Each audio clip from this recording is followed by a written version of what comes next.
আসসালামু আলাইকুম। আজকে আমরা শিখব পদার্থবিজ্ঞানের কর্মদক্ষতা নিয়ে।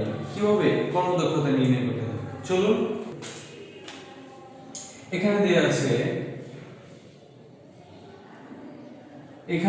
দেয়া আছে একটি গ্যাস চালিত পাওয়ার স্টেশন 1000 মেগাজুল শক্তি দেওয়া হলে 450 মেগাজুল বিদ্যুৎ শক্তি উৎপন্ন করতে পারে। গ্যাসের শক্তিকে বৈদ্যুতিক শক্তিতে রূপান্তর করতে এই পাওয়ার স্টেশনের কর্মদক্ষতা কত? তাহলে আমরা লিখব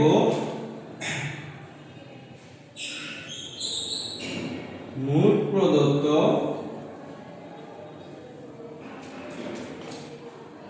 শক্তি। মোট প্রদত্ত শক্তি হচ্ছে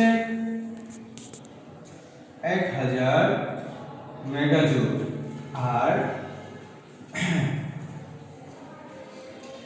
মোট প্রদত্ত শক্তি হচ্ছে 1000 মেগাজুল। কার্যকর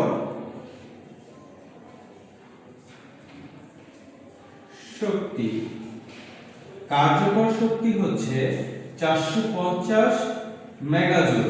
আমাকে নির্ণয় করতে হবে কর্মদক্ষতা।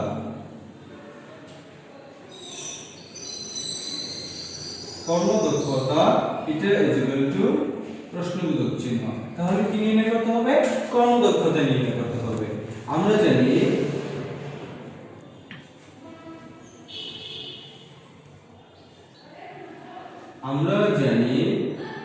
এটা ইকুয়াল টু কার্যকর শক্তি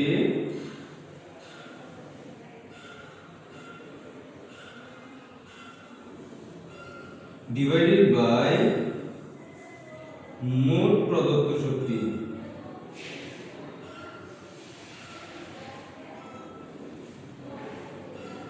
ইনটু 100%। তাহলে হবে 450 ডিভাইডেড বাই 1000 ইনটু 100%। তাহলে উত্তর আসে 45%। আনসার। ধন্যবাদ সবাই।